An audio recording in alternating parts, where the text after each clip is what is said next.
The judge's eyes locked on mine. "Do they even know what you have?" he asked. I just nodded. And in that second, I could feel my parents shift in their seats behind me. They didn't understand yet, but they would. 10 years earlier, the night my life split in two, there was no warning. A knock at my apartment door. I opened it, and there she was. My sister, hair messy, face pale, clutching a bundled baby to her chest like she didn't know how to hold it. "Take her," she whispered. Before I could form the word "what," she shoved the baby into my arms. My niece, wide-eyed, silent. I just can't. Then she turned, walked down the hallway, and never looked back. 2 hours later, my parents called. Not to ask if I was okay, not to ask about the baby. "She's your burden now," my father said, his voice flat, final. That was the night I stopped expecting anyone to save me. Raising my niece was not easy. I was 24, broke, working 2 jobs. I missed rent payments, skipped meals so she wouldn't. My parents didn't visit, not once. The first birthday, I sent them photos. No reply. The third birthday, I stopped trying. My sister? She vanished.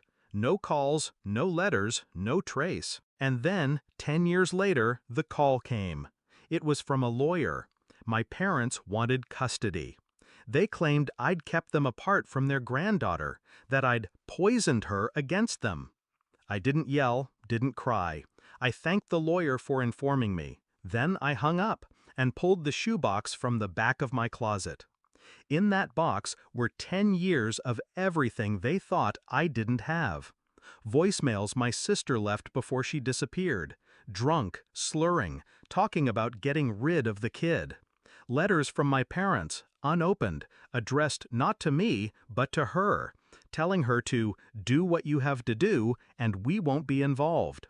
Bank statements showing I'd paid every expense, doctor visits, school fees, with zero contribution from them. And the crown jewel, an old family email chain, forgotten in their arrogance, where my father wrote, "She's better off without us. We don't need a kid slowing us down." I didn't just have evidence, I had their words, preserved in their own handwriting. For months I prepared, quietly. No one knew. I hired the best custody attorney I could afford. He was expensive, worth every cent. We built the case brick by brick. No emotion, no gaps. Every school record, every hospital visit, every receipt. 10 years of proof that I was her only parent. And the sealed folder? That was for the final strike. Court day. My parents came in confident, my mother in pearls, my father in his smugness. They smiled like they were here for brunch. Their lawyers started with lies, painted them as concerned grandparents who'd been cut off by my vindictive behavior. I kept my eyes on the judge, my pulse steady. When it was my turn, my lawyer spoke first. Then he handed me the sealed folder. I stood. My voice didn't shake. "This," I said, laying it on the desk before the judge, "is a record of 10 years. Every decision they made, every word they wrote, every dollar they refused to spend." He opened it. I watched his eyes move over the emails, the voicemails, the bank records. When he reached my father's line, "We don't need a kid slowing us down," his eyebrows lifted. He looked at my parents, then at me. Then he asked that question. "Do they even know what you have?" I just nodded. My parents shifted uncomfortably now. My mother's hands twisting in her lap, my father's jaw tight. The judge leaned back. "Case dismissed. Custody remains with the respondent.